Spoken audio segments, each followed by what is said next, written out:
Hello, my friends, and happy Father's Day. Welcome back to another episode of the Mental Corner Podcast, the show where I bring on guests from all different backgrounds to talk all the things mental health. No matter where you are in the world and no matter what your situation is on this Father's Day, I hope you're all having an amazing day and taking some time to take care of yourself.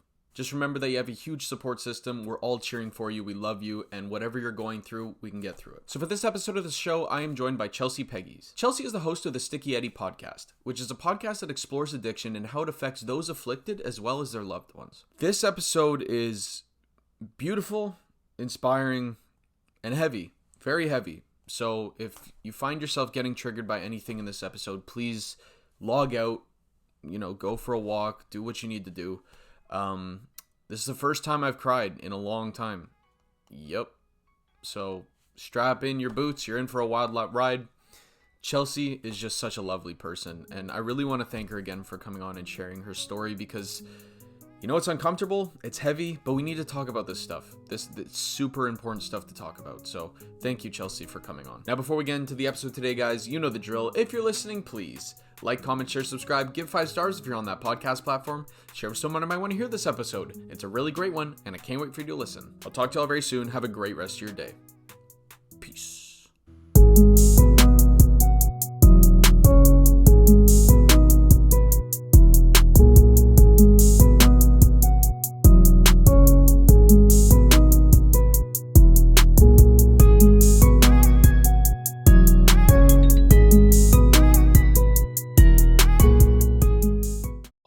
Right, we're good to go. Chelsea, thank you so much for joining me on the show today.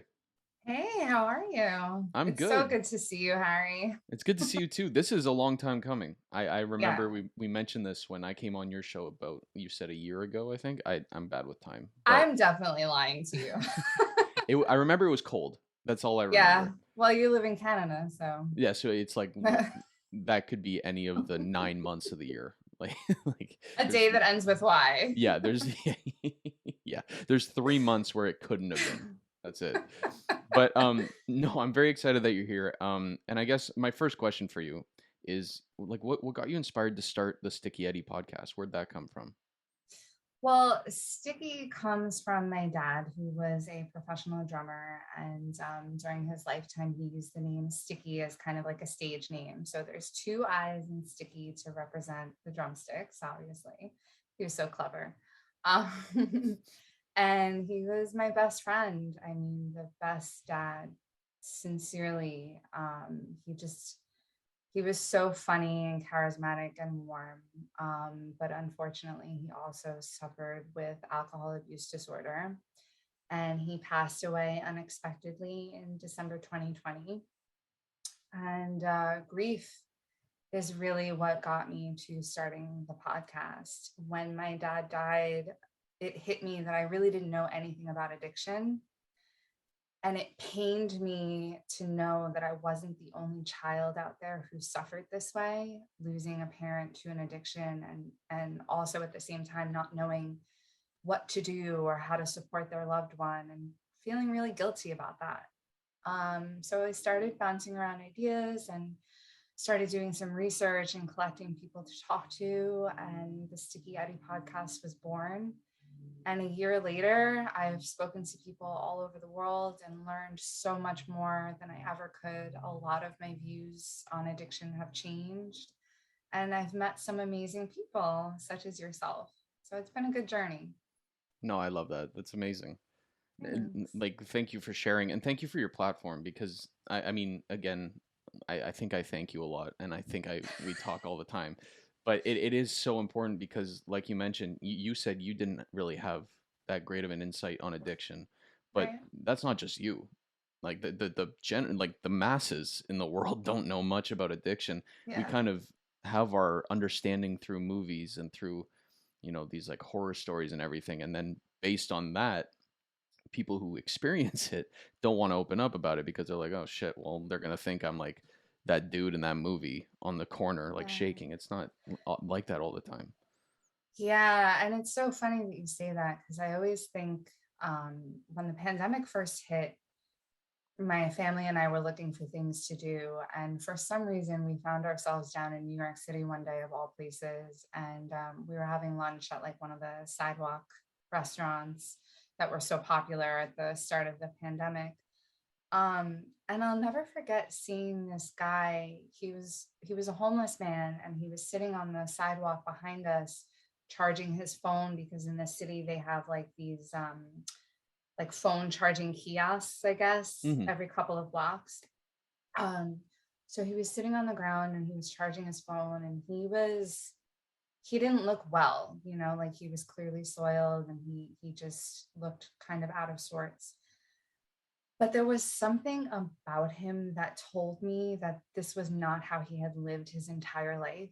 Do you know what I mean? Like he Yeah. had a way about him that said, like, this is a person who has clearly fallen on hard times. Um, but I don't think this is how he's lived all of his life. And he was approached by a police officer who was kind of chasing him away because of all the nicer restaurants that he was sitting near. I guess people were disturbed by the sight, Right. Yeah. unfortunately. But when he got up to speak to the police officer, he found a mask in his backpack, and he stood up and he like put his hands up right away, and he approached the police officer so respectfully and calmly. And whatever their transaction was, the police officer went away, and the guy picked up all his belongings and went elsewhere. But just something about the image always stuck with me.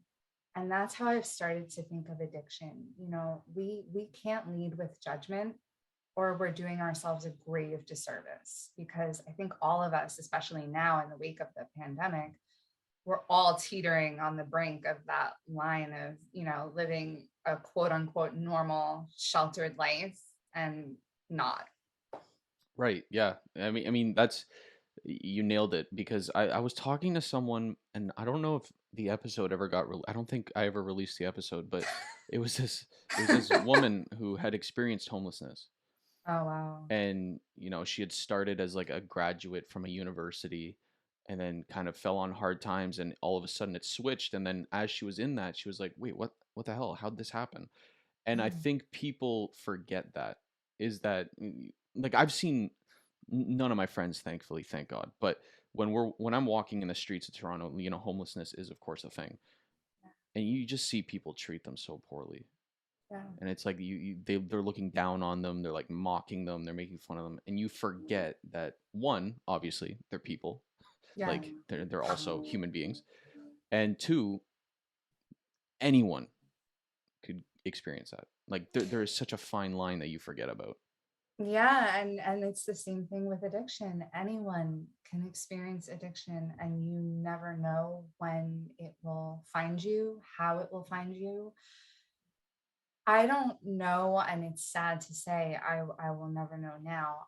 Um, I'm not really sure what the root cause of my father's addiction was, but I know that it started when he was like 9 years old.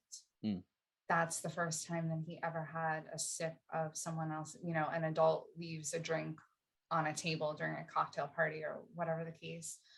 Um, and it's just something that he developed a taste for. And then being a musician, all of his life has lived in venues and bars and things like that, where it's so easily accessible. Um, and also, my dad grew up in the late 50s and early 60s. Culturally, things were much different. He went to a Catholic school that was unfortunately extremely abusive. So I don't know the extent to which childhood trauma played a part. hmm He never really divulged. He would just say that he liked the way that the alcohol made him feel. So obviously he was trying to numb or repress something. right. But on the surface, it didn't take away from the fact that he was an amazing parent. He was always present for me. Um, he got up at 5 a.m. every day, and you and I talked about this. He was a courier for FedEx as his day job. So he would get up at 5 a.m. every day. He was out, working. He never missed a day. He was a high functioning person suffering from a very deep addiction. And I think, again, now in the wake of everything that we've all been through the past almost 3 years, a lot of us are becoming high functioning addicts, right? Yeah. And it's scary. But that's the number one thing that I've learned on this journey. Don't judge, because you never know what someone else needs to lean on just to make it through a day. Yeah, absolutely. Yeah, I completely agree. That's great advice. Now, growing up and everything, you said your dad was, always present, highly functioning, and of course, the knowledge that you had of addiction was minimal. None. Right, none. But Yeah. was there were there hints growing up where you were kind of like, oh, my dad's experiencing something behind the scenes? Yeah, absolutely. I mean, from a really young age, I knew that whatever dad had in his cup was making him act Mm, differently. Um, when I was a really little kid, it was a couple of glasses of wine in, and I would notice that he would just become a little louder, maybe a little more gregarious.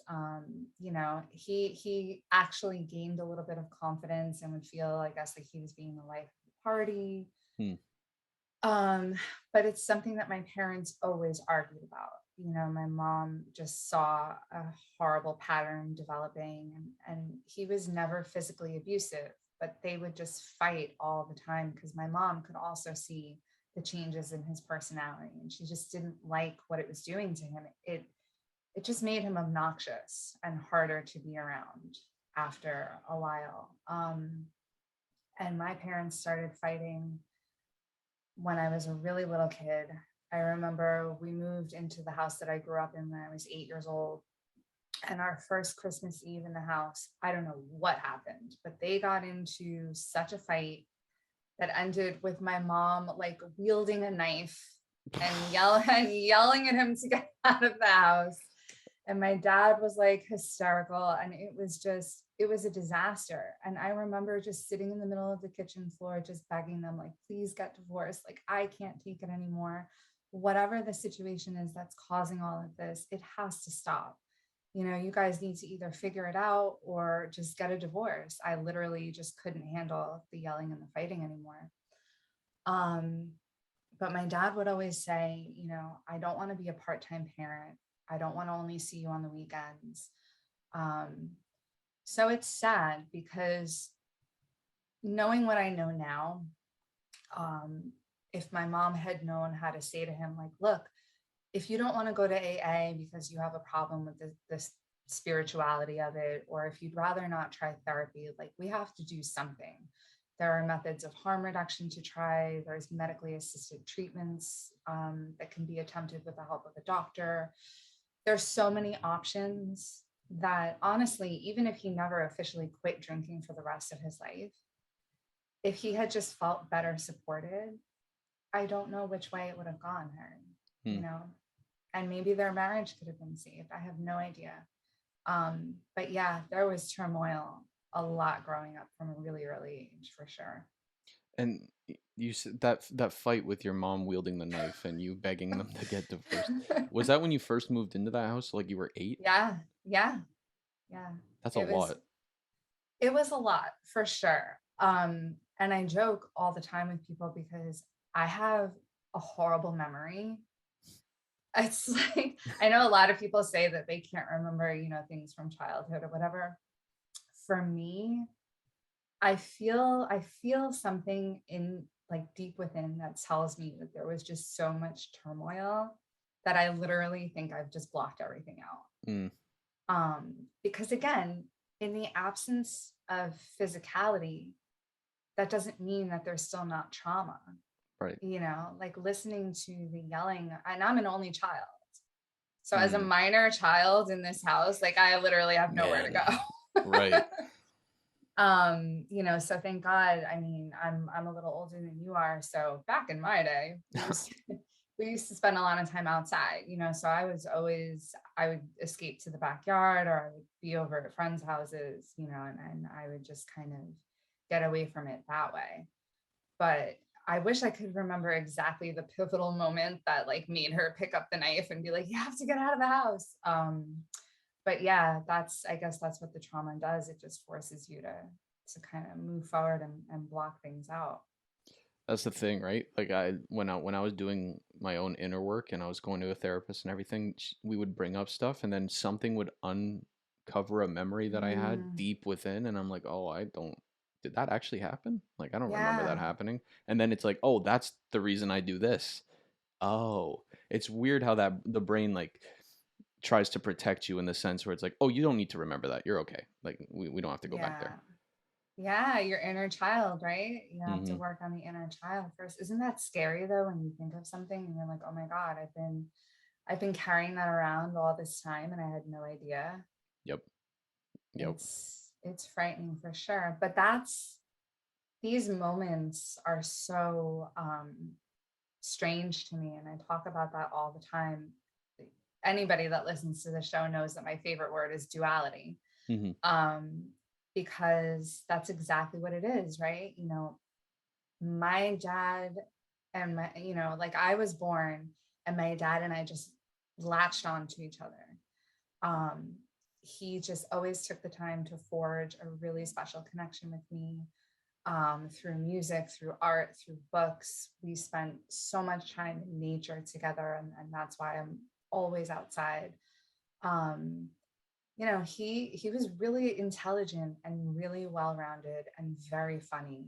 And I can obviously see, why he and my mom were together in the first place. And so it just horrified me the older I got to watch this man who had so many, multifaceted, he was just so skilled and capable and just wonderful.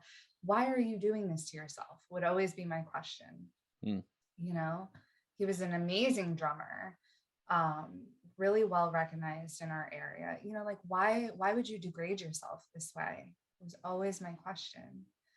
And I feel like had I just done a little bit more digging earlier on, maybe I would have been able to better support myself as well. Right. Was asking questions like that ever frustrating for you? Because Oh from my the God, outside yeah. looking in, yeah. Yeah.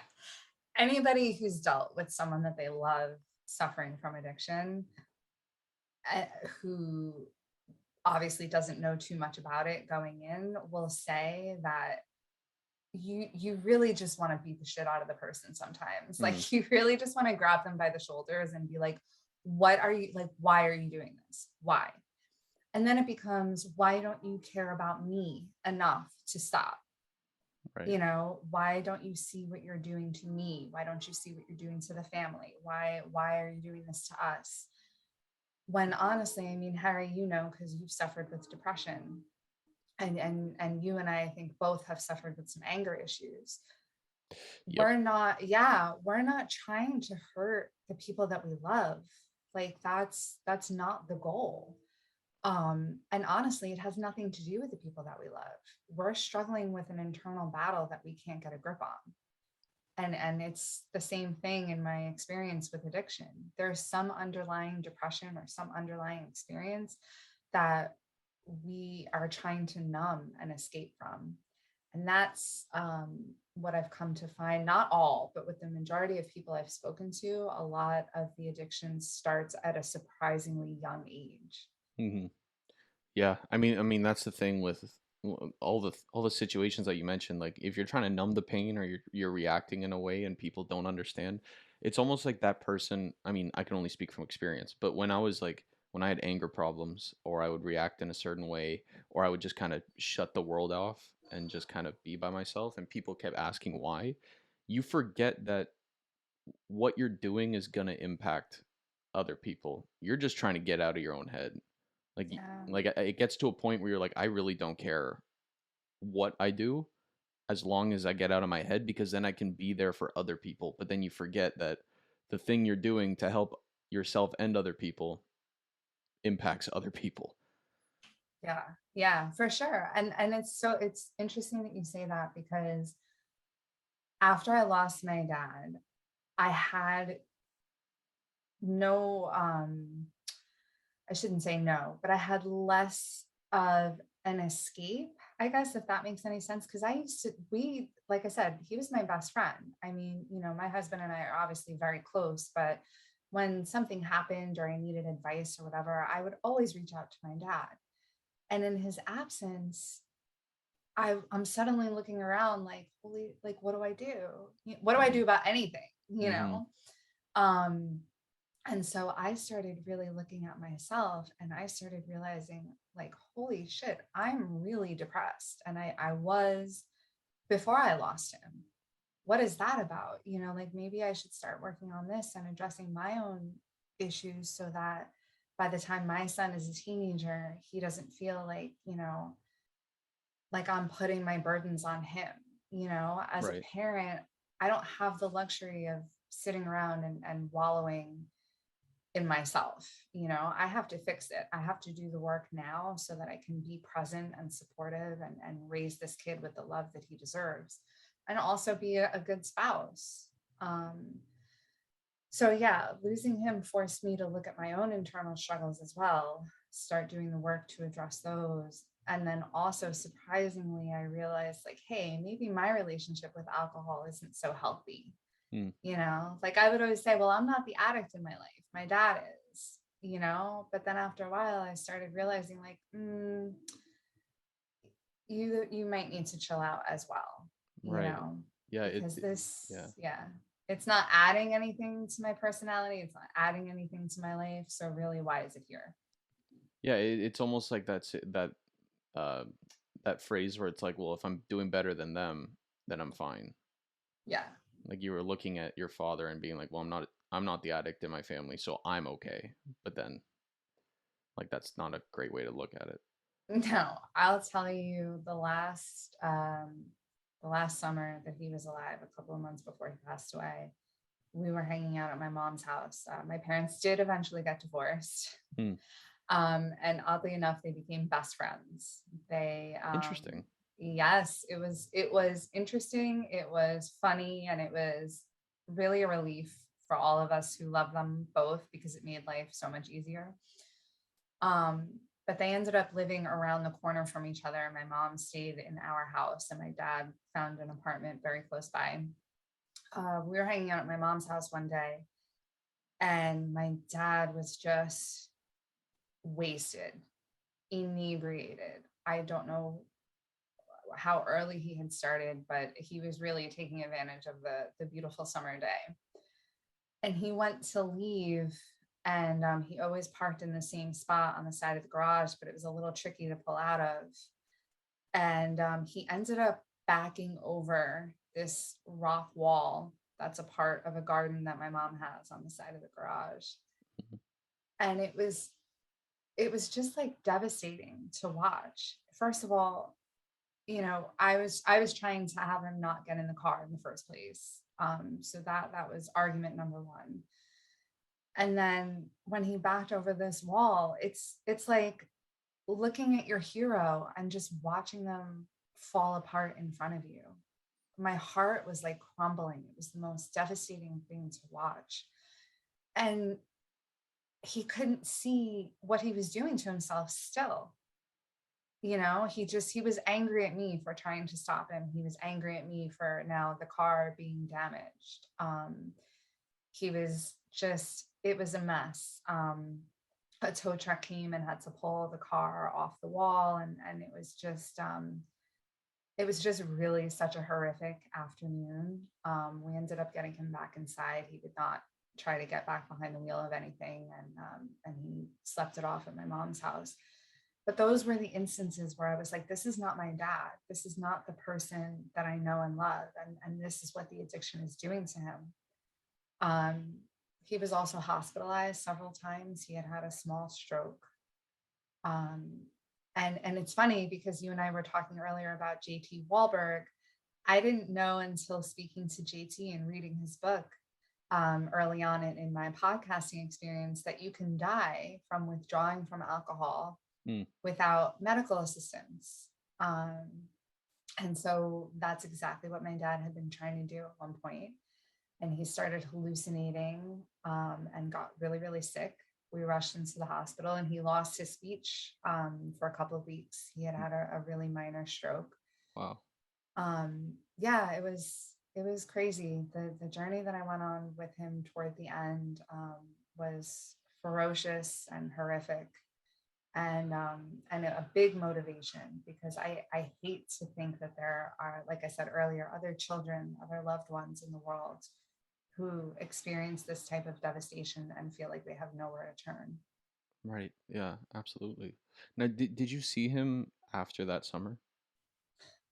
So that, let's say that was in July. And then I think by the end of July, he had stopped drinking again because that was also his MO. He would take breaks and I would be tricked into thinking that everything was going to be great. Mm. Um, so let's see, that was in July 2019, I want to say. And then for months and months after that, he was great. We were doing really well. He was sober. Um, it was wonderful. We were spending so much time together. Then the pandemic hit. Mm. Oh, that little thing. Yeah, that small Right. little blip on the radar. No big deal. The pandemic hit and my parents were living separately. You know, obviously I don't live with them. My dad has pre-existing conditions because he also had COPD. So in the beginning, when everybody was terrified that we would infect each other and our elders would pass away and all of that, we stopped hanging out with my parents. You know, we would FaceTime with them, and my dad would spend hours FaceTiming with my son, just to be in contact. But the depression and the isolation of not being with us really hit him hard. And then I saw him for my birthday in November 2020. He and I spent the entire day together, just us. We had a really, really good day. We're big car fanatics, my dad and I. So he gave me a little Matchbox Hudson Hornet for my birthday, and which makes me really emotional because I'm also a huge Paul Newman fan, and he Mm. was the voice of the Hudson Hornet in Cars. Right. So it's very special to me. But then when my dad realized that we wouldn't be able to have Thanksgiving together that year, it just threw him over the edge and he started drinking excessively. Um, and by late December, it was so bad that I told him, like, I can't, I have to get off this ride. Like, I don't know what to do for you anymore. And I just can't handle this. So the last time I spoke to him, I think was December 18th. I really brushed him off. He was getting on my nerves. It was first thing in the morning, and I could tell that he was already like half in the bag. He was very overly emotional. And so I was just like, all right, Dad, I gotta go. I just wanted to check in. I love you, and I'll talk to you later. And in a really small voice, which haunts me to this day because my dad did not have a small voice, he's like, okay, kiddo, I love you too. And that was it. And a couple of days later, I found out that he was gone. It was December 23rd, 2020. Um, and that was, he had had an upper GI bleed from excessive drinking, and he had been alone in his apartment for a few days before we realized that he was gone. So that was the end of my 2020, packing up my dad's apartment and having to say goodbye to my soulmate. Yeah. Heavy stuff That's a for lot. sure. Yeah. Um, man, Yeah. what is it like getting that phone call? Harry, it's surreal. And the funny thing about grief is you don't really start grieving, I think, for like a year after you lose someone very significant to you. The shock lasted for many, many months. I got that phone call and I just remember screaming. I was already on the road because I had called the police to do a wellness check on him. And when they didn't get back to me right away, I just got in the car because I knew something was really wrong. So I was like halfway down the highway and I'm doing, I don't know, whatever my car red lines at, probably like 110. That's what I was doing. Um, and my husband was the one to call me and tell me what the police had found. And I just remember screaming. And the next thing I knew, I was at my dad's door, and I never saw him again. I didn't see him that day. The police wouldn't let me in. Um, because of the state that he was in and the way that he looked, they were like, you just, it's not your dad. Like, you don't want to remember him that way.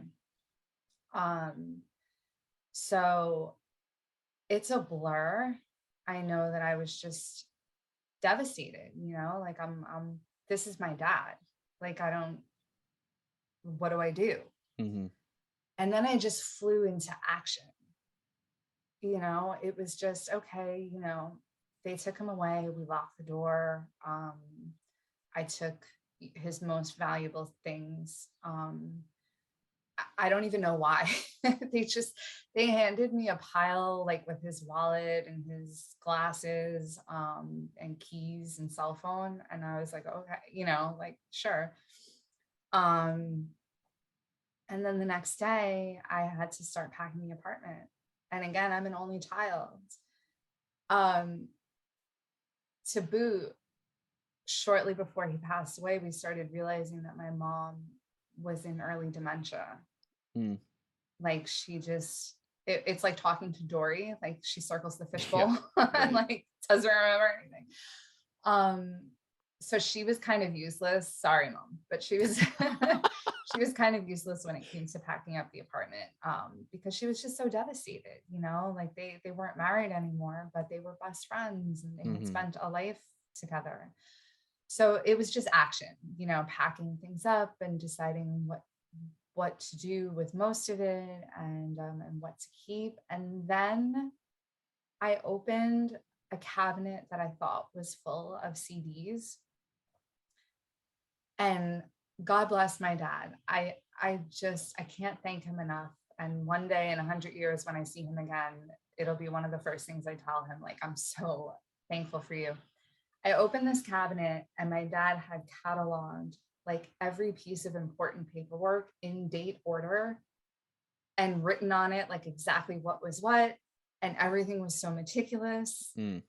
And then, I'm packing up because he was decorating for Christmas. Mind you, again, this was December 23rd. So all his Christmas decorations were out. Like, he was getting ready to see all of us.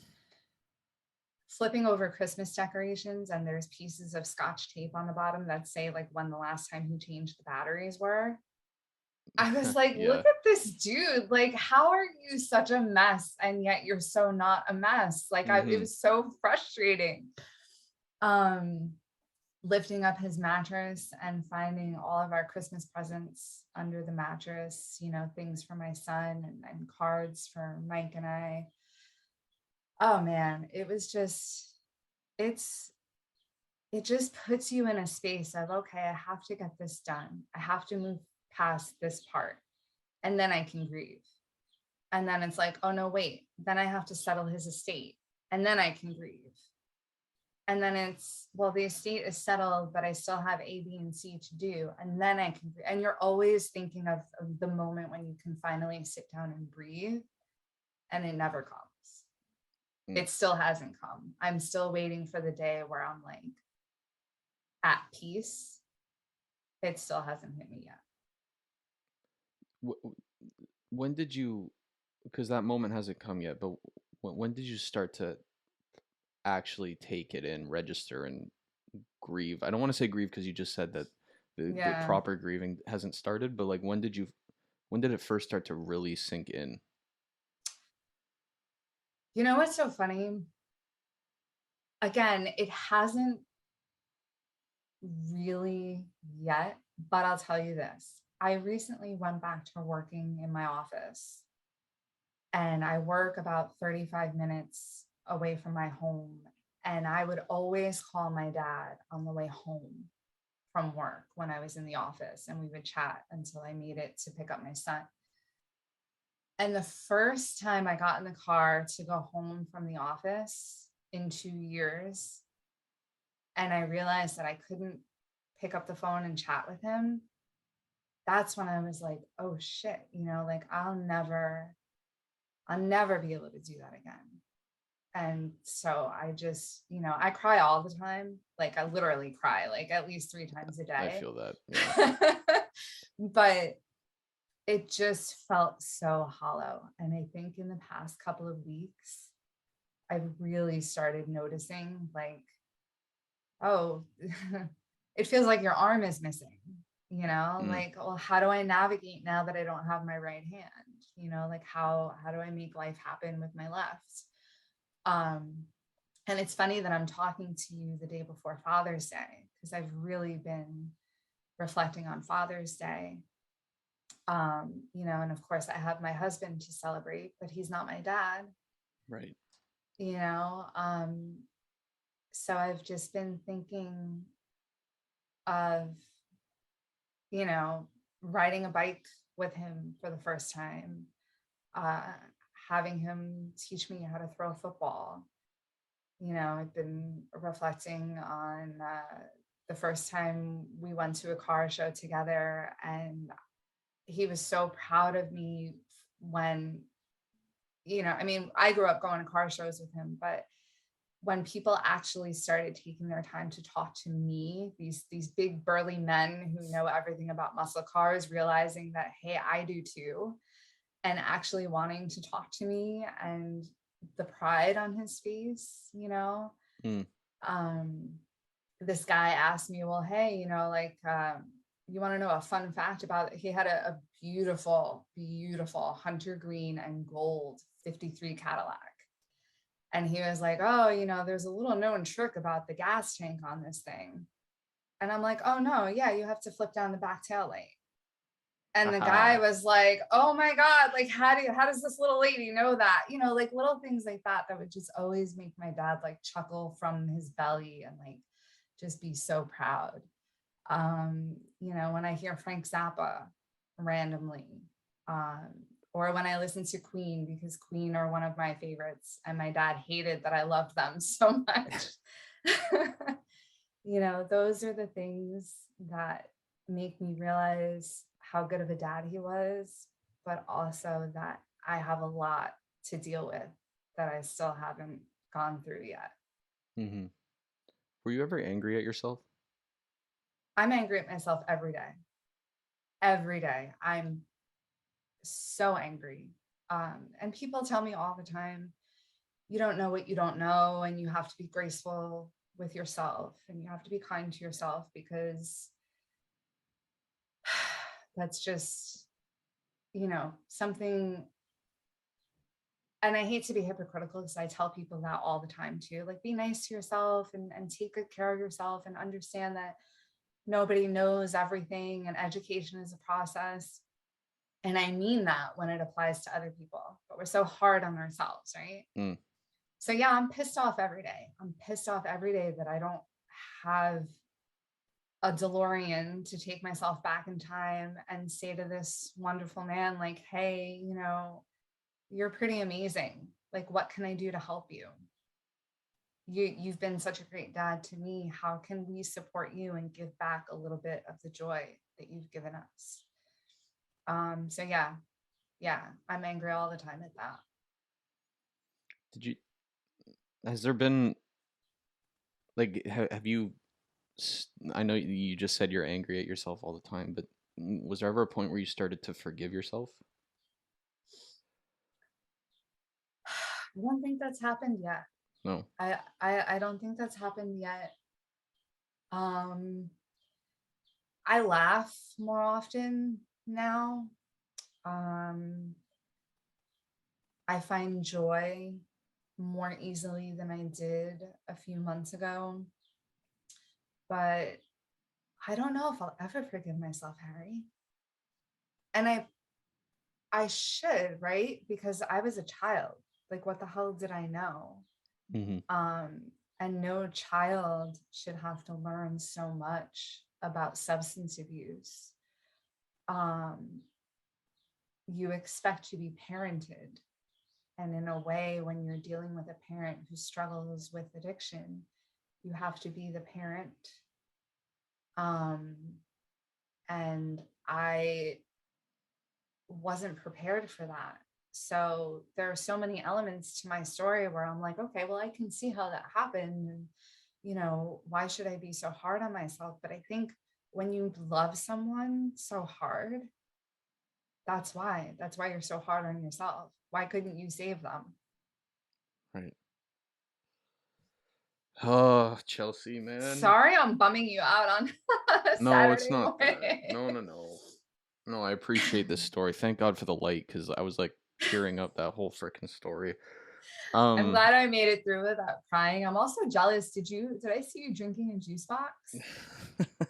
I love juice boxes. yeah, I need my orange juice in the morning. Oh my God, how They're cute. not for me, but I take them anyway. They're not for me. Yes, they are. Stop lying. Yeah. Oh my God. Well, no, Yeah. I mean, I don't even remember what my next question was. Take your time. Thank God for editing, right? And your audience should know while you're thinking of what your next question was. Harry and I were talking a little bit earlier, and I was mentioning all my favorite comedians, and how shout out to Ellison, who's the funniest. Mm-hmm. JT's got the best beard. Chris Swick is definitely the most energetic, and Harry's the cutest. That's right. Look at that. And I mean, the juice the juice box just solidified that can you deny it now? 1,000%. Oh, good golly, like how pure of heart. The Canadian Avengers. I can't. Um, Yes. well, I mean, yeah, I don't know. I'm so impressed with just you sharing your story because again, you said you didn't cry and like it just I mean, when I didn't realize how recently it had happened. Like even when we first met and we were talking about your father, I was like, oh, this probably happened like 5, 6 years ago. Just because you have this like poise to you and like this Oh, thank you. on. I mean, from what I've seen, I'm not gonna make assumptions off camera because I'm the same way. I'll be fine on camera and I'll be like a mess off of it. But um, yeah, I don't like for people listening who maybe are like grieving with the loss of a loved one, or I don't know, maybe are dealing with a parent who's dealing with addiction and don't really know what to do. Like, what are some tips that have worked for you moving forward that you would want to give them? First of all, find help. Please find help. I know that it might be easier said than done given the climate that we're in, and how in demand therapy is right now, but find someone to talk to who knows what they're doing and can support you appropriately and suggest things that can be cathartic for you. Um, Write things down. Like I said, I have a horrible memory, um, but writing little notes um, has really helped me. Just when I think of something or when I hear a line that I really like or anything, you don't have to journal per se, but just writing your thoughts down sometimes can really help you go back and look at it later and be like, become more in tune with what puts you in that space. Hmm. Um, I was thinking the other day how there are days, the summertime brings me to life. The spring and the summer, I always feel much better and much more in tune. Um, so I think of my Saturdays, the days where I feel a lot more depressed and a lot less motivated. What puts me there and what helps me out of it? And I try to keep track of that. Um, if you're someone who is able-bodied and you're, not already someone who exercises regularly, try implementing that into your routine. I know you, Harry, had posted a while ago scenes from your walks, Mm. and little bits of nature that you were getting into when things were getting pretty rough. I highly recommend it. If you're not a runner, you don't have to be anything hardcore, but just get outside, go for a walk around the block. It sounds very bohemian or whatever, but it it really helps. There's a reason why exercise is so highly recommended. And know this, I think this is probably my most important tidbit. You don't have to do anything. You don't have to start a podcast about losing your loved one. You don't have to start a nonprofit. You don't have to become an advocate. You don't have to do anything. You don't put that pressure on yourself. If it's something that you want to do or that you're driven to do or that you find purpose in and it helps you begin the healing process, then great. But I think there's a lot of pressure on people these days to like go out and do something massive with their time. Mm, Everybody wants to make an impact. And sometimes the greatest impact that you can make is just being around your loved ones. Just be there. Heal quietly and just be present with your family. Because we need each other. We all need each other.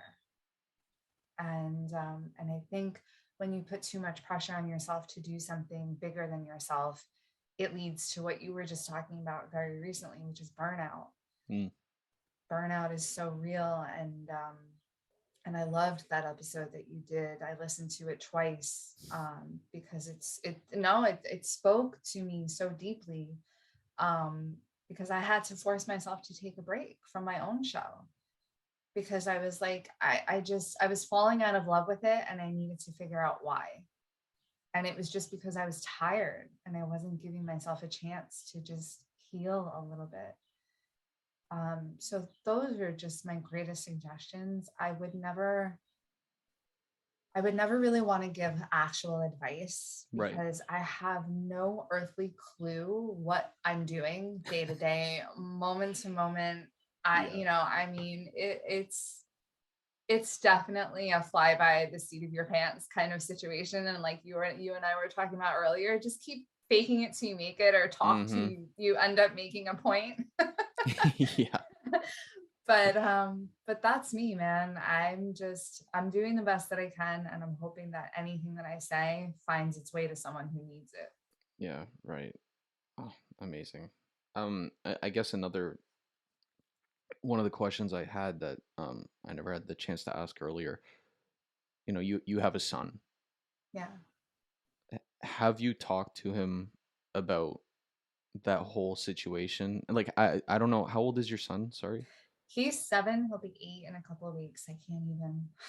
He's getting old, eh? It Yeah, goes quick. yeah. I am.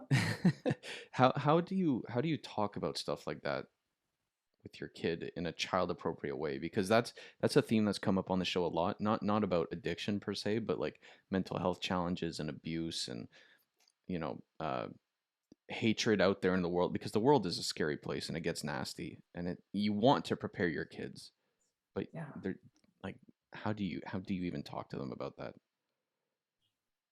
Oh, um, I was honest the day that I found out that my dad was gone. I called my husband and I had him send our son to a neighbor's house.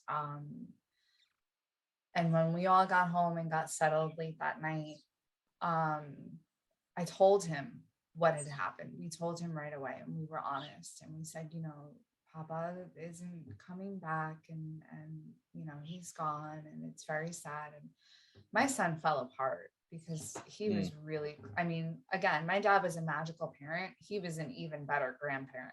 I right. mean, they were peas in a pod. My son started making comments about there being wine in our house. And when he started making those comments, especially around the holidays this past year, I was like, you know what? He's at that age, he's starting to pick up on this like I was. So I need to, again, reel this in. I have explained to my son very vaguely what addiction is. I won't even lie. Um, I tell him that there are chemical imbalances in our brains that make some people like a sponge. And the Mm, people that are more like sponges are more, they absorb wine and alcohol and certain substances a little bit differently. And it makes these substances more attractive to them, because of the way their brain chemistry works. And so, therefore, it affects them differently and it can lead to dangerous situations. Beyond that, I haven't elaborated with him very much because I'm still trying to figure out how to navigate that conversation. Yeah. He's still, he's not little anymore, but he's still a little kid, Right. you know? So I think when children reach closer to 9 or 10 is when we really need to start reintroducing that conversation and maybe explaining to them like, there are things that will alter your mindset. This is what happens. This is why perhaps some people indulge more than others. I'd really like to start approaching it with him from a more scientific view, um, just so that he understands the why of it all, you know? Right. Um, because I know plenty of people that are still in active addiction, but are so highly functioning. And then there are people like Dr. Carl Hart. I don't know. I go back and forth with him. If any listeners are Oh, familiar, can it, definitely, yeah. I remember him. Yeah. He does heroin and he indulges in drugs casually, Yeah. and there's science behind it. I mean, again, no more judgment from me. I don't judge anybody that does anything as long as you are staying safe. I think legalization is a wonderful thing because it allows more substances to be regulated. Mm. And honestly, alcohol is the most dangerous substance of all, especially because it's legal and it's everywhere. Moms and dads are showing up to soccer practice with alcohol in their thermoses. Yep. I mean, it's so much more prevalent than heroin or anything else that's around because it's legal and it's just so available. It's in the grocery store. It's at CVS. We can buy beer at CVS here in the States. So not to get too off topic, but I think the more you talk to your kids and the more you just try to explain to them what the facts are, I think that's the best approach. And especially as they approach like 10, 11, 12, when you start to lose them to their peers. Right. I know I'm not stupid. I know that my kid is going to smoke weed eventually one day. I know that he's going to get drunk and he's going to experiment, and that's, I mean, it's not fine because I'm his mom and I always want him to be safe. But at the same time, I have to say, well, I want him to be safe. So I need him to know that he won't be judged, that he's not going to be a criminal in this house, that if he develops a problem, God forbid, he needs to come and talk to me about it. Right. Let your kids know that you're not going to, there's no, oh gosh, words are escaping me again, but they're not essentially that they're not going to be criminalized for it. That you're not going to kick them out of the house. They have somewhere to go and someone to talk to if things become a problem. Mm-hmm. I just always want the line of communication to be open there. Right. There's like no shame. Yeah, it's so scary, Harry. Oh my God. It's just being a parent is terrifying as it is. And also too, speaking to your point, my son is biracial. Mm-hmm. I worry every time he goes to school because you can't even send your child to school these days without freaking out. Mm-hmm. I worry about my husband leaving the house every day. I mean, it's just we live in a world where you have to be gentle where and when possible because there are bigger fish to fry. You can't go to the grocery store and not worry about your safety. Yeah. God. So I'm not so worried if he smokes pot as long as he comes home at the end of the day. Damn. Yeah. To be honest, I know that might sound insane to some people, but it shouldn't. Lesser of two evils, I'm not gonna lie. Yeah, no, that shouldn't sound insane to anybody. That Yeah. Man, yeah. Whew. Well, Chelsea, thank you for coming on and Are sharing you this. sure? No, I am, because this is like, here's the problem is that we don't talk about this stuff enough. And I think the problem, it's not really a problem, but the reason that you don't hear about it so much in the media, and I guess you kind of do, but not really mainstream media, is because it's one of those topics where people are like, oh, I don't want to hear that. And so it doesn't generate a lot of popularity that way. So it's not in Yeah. high demand, but it's such a necessary conversation, especially like to your point earlier about the pandemic. And this is, I mean, the freaking pandemic is, this might as well be called the pandemic corner because it's all we freaking talk about. But it's just brought on so many more issues, or has Yeah. rebirthed issues or uncovered stuff. And we're still not really talking about it.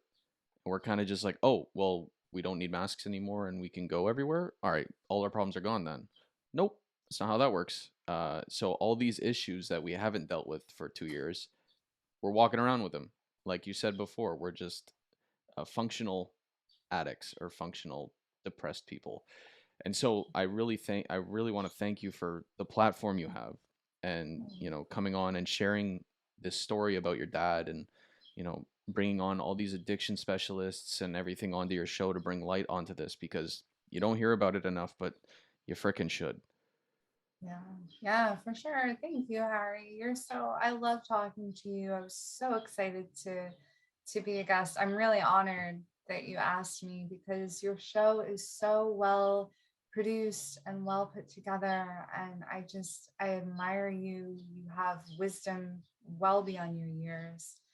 Um, and I'm just so grateful for the support of this community, right? This community It's pretty is awesome. wonderful. It really is. We are so supportive of one another. There's like no bloodthirsty competition. Everybody's climbing to the top. Everybody truly is so kind here. And I love this space that we have with mental health and addiction and just podcasting in general. So I'm grateful for you for sure. Yeah, I mean, it makes me feel pretty good when I see the state of you know the mental health podcast community, because Yeah. it makes you feel like, okay, we're getting somewhere. The fact that there's, Yeah. I mean, there's a new one every day, which I'm not complaining about. I think it's great. All these people talking into a microphone about issues that they have, or sharing stories, or you even see it in like some of the mainstream ones now, where they're talking about I mean, this is such a tangent, and I'm gonna keep it really brief. But like, even in hip hop, like, I'm a big hip hop fan, and like Kendrick Lamar just released an album, and it was all about Yes. mental health, and I was It's like, so good. it's It's so good. so good. I was like, this guy just made an album about his childhood trauma, mental health, like addiction, sex addiction, everything, and made it fire, and Yeah. everyone's listening to it. I'm like, we're headed in the right direction. I hope so, as everyone should. And also too, even with I always get tongue tied on the acronym, and forgive me because I am an ally, but the T. LGBTQ Yep. plus. Okay, 2IA great. plus. Okay, There you okay, go. yes. Yeah. All of that, because I definitely hope to always promote myself as an ally. But even with the strides that have been made in that community over the past few decades, it's just so wonderful to see people just embracing other people and not being ashamed. Like, with artists such as Lizzo, just coming out, being themselves, being authentic, loving their bodies, not wanting to fit into a box. Kendrick's album, oh my God, just the, like you said, the subjects of addiction, the subjects of childhood trauma and racism and all of that. Yes, speak on it, because if you think it's still not happening, you're dead wrong. You're in a bubble. Yeah, for sure. And I think it's really, really important that people continue to keep coming forward. And PS to what you said about not having to wear masks anymore and just going everywhere willy-nilly. I really thought for some reason that I'd be the one to avoid ever getting COVID. Like, Mm-hmm. I don't know. I just thought I'd be that outlier. The second I set foot back in an office space, You got I it? got COVID my second week of work. No. Oh. And I'm like, and thankfully, I think I had a rather mild case. I was down for about 5 days. Mm-hmm. But I still worked from home like a maniac. Yeah, so it's real in the field. Protect yourselves, protect each other. I still wear my mask here in New York when I go into like Target or Mm. bigger places. I don't know, I don't trust anybody. I mean, that's fair. I hard to. miss everybody's faces, and when I'm with my friends, I try to be a little bit more relaxed. But man, I think we still have a ways to go, and um, it is what it is, right? Mm-hmm. Yeah, absolutely. But I don't. I'm so grateful for you, and I thank you so much for having me on and letting me ramble. I think I finally stopped sweating, so that's good. Oh, good. Perfect. I feel like I can be myself around Harry. So I let him know earlier that for some reason, as soon as he turned on his camera, I was like, all the sweat just released I have that effect on people. I don't know. from my body. It's that smooth Canadian voice just brought it out of me. I was like, oh God. Oh, good Lord. Yeah. So Chelsea, I guess my last question for you. I was watching a Mike Tyson interview the other day because I love Mike Tyson. I love the transition that he's made to like his Good. I loved him before. He was a Yeah. like psychopath in the best way. The guy was a killing machine. But now he's like this guy, this old wise guy who smokes weed and is like a prophet or whatever. Yeah, he's chilling. Yeah, he's chilling. I love it. But when it was like within that transitional period, he got interviewed, and it was like the guy asked if you could send an email up to Cuss D'Amato, who was his trainer that he loved like a father. It's like if you could Yeah. send an email up to him, like what would it say in the email? And so I'm just gonna admit it, I'm gonna steal that question right from that interviewer and ask you if you could send an email up to your dad right now, like what would you ask him or say? I made it this far without crying.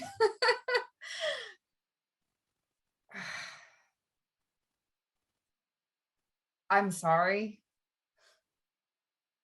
for so many things, for doubting the power of James Brown. I apologize, Dad. You were so right. Um, but in all seriousness, I'm sorry.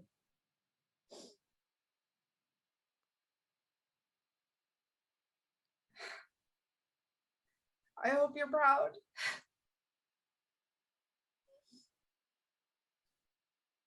I'm trying. And and I hope I'm getting better every day. And if I am, it's because of you. And thank you. Thank you for everything. And also, if you are around and you're able to do so, maybe pluck Harry for me for for asking this question. Yeah, fuck that question. No, it's a great question. It's a great question, and don't edit that. No, I'm not going to. It's a great question, and Harry, in all honesty, it's something that I think about all the time, because I wouldn't know anything if it weren't for that man.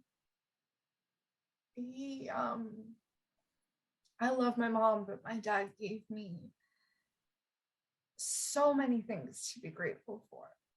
Mm-hmm. He gave me so much knowledge and so much enthusiasm. Um and a really dry sense of humor. And I'm grateful for him every day, and not a day goes by that I'm not sorry and that I don't try to do better. Um, and that I'm not jealous that he's wherever he is, probably hanging out with Paul Newman and and Frank Zappa. It's pretty cool. I hope he is. And if you don't know who Paul Newman or Frank Zappa are, please do yourself a favor and Google. Yeah. But thanks for asking that, Harry. It is a really good question, and I think for anyone who's lost someone, it's a good thing to think about. Take into consideration, even if you were angry with them when they passed away, take into consideration everything that they gave you while they were here, and think about what you might say if you had the chance. Maybe even do it for people that are still in your life that you need to mend a rift with. Think about what they meant to you in the first place, and maybe make amends. because life is so goddamn short. Life is so short. And be kind to each other. Yeah. And drink juice. It's good for the soul. Shout out to Minute Maid for these kitty boxes. Oh.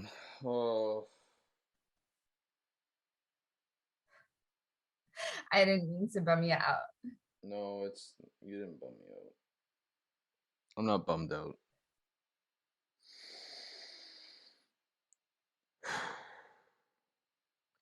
Chelsea, I haven't cried on this show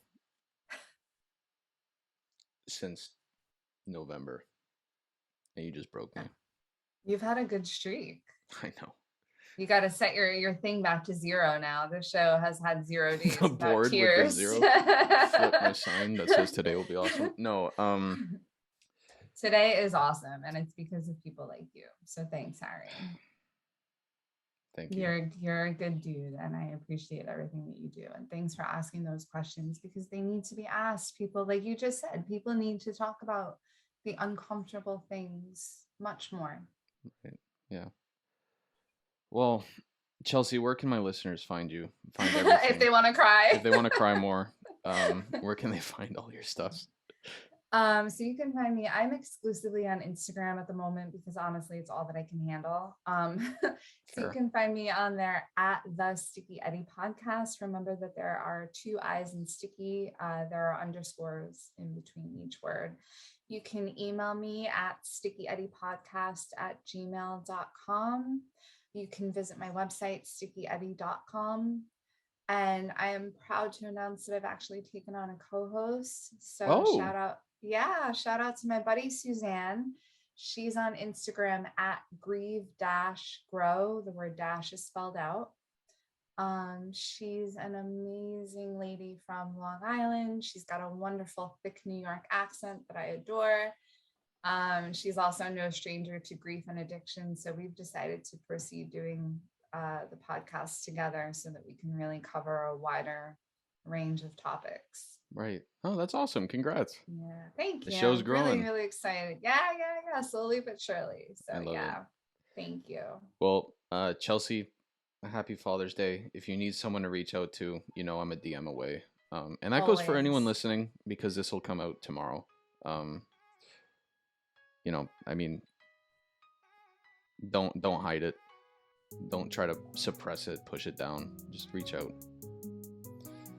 And to all my listeners, I will see you guys next time.